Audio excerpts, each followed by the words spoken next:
আসসালামু আলাইকুম সম্মানিত ভিউয়ার্স, আপনারা সকলে কেমন আছেন? আশা করি ভালো আছেন। দেশ কিংবা প্রবাসে থাকা সকল ব্যাংক গ্রাহকদের জন্য মহা দুঃসংবাদ। প্রিয় দর্শক, খেলাপি ঋণ কমলেও পরিবেশন ঘাটতিতে বিপাকে 10 ব্যাংক। বিশেষ করে সম্মিলিত ইসলামী ব্যাংকের গ্রাহকদের জন্যও দুঃসংবাদ, আবার 10 ব্যাংক এর বাহিরেও আরও 5টি ব্যাংকের গ্রাহকদের জন্য দুঃসংবাদ। প্রিয় দর্শক, আপনারা যদি আমাদের চ্যানেলটিতে একদম নতুন হয়ে থাকেন তাহলে অবশ্যই চ্যানেলটি সাবস্ক্রাইব করে বেল বাটন অন করে রাখবেন। আপনাদের একটি লাইক, কমেন্ট, শেয়ার এর জন্যই আমাদেরকে নিত্য নতুন সব নিউজ উপস্থাপন করতে উৎসাহ যোগায়। ধৈর্য সহকারে পুরো ভিডিওটি দেখার আমন্ত্রণ জানাচ্ছি।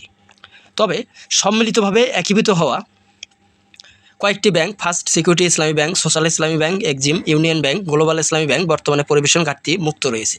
যদিও আগের প্রান্তিকে এসব ব্যাংকের বড় ঘাটতি ছিল।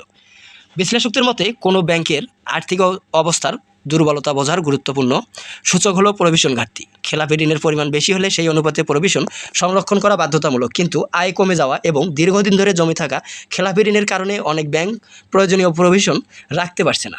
বাংলাদেশ ব্যাংকের নিয়ম অনুযায়ী বিভিন্ন শ্রেণীর ঋণের বিপরীতে নির্দিষ্ট হারে প্রভিশন সংরক্ষণ করতে হয়। নিয়মিত ঋণের ক্ষেত্রে 0.25%, 5% সাব স্ট্যান্ডার্ড ঋণের ক্ষেত্রে 20%, সন্দেহজনক ঋণের ক্ষেত্রে 50% এবং মন্দ বা সুকুক ঋণের ক্ষেত্রে 100% পর্যন্ত প্রভিশন রাখতে হয়। কিন্তু বাস্তবে অনেক ব্যাংকেই এই নিয়ম পুরোপুরি মেনে চলতে পারছে না।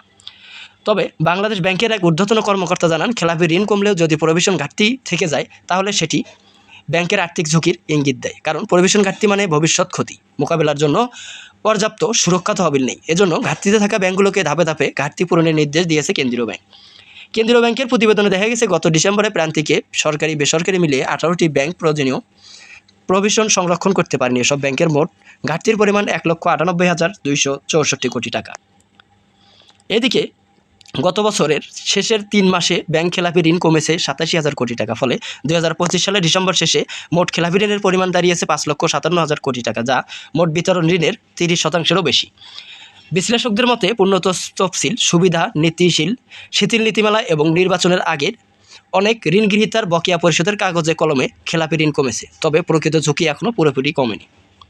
প্রিয় দর্শক, আজকের মতন এই পর্যন্ত থাকছে। পরবর্তী সব নিউজ পেতে আমাদের সঙ্গেই থাকুন।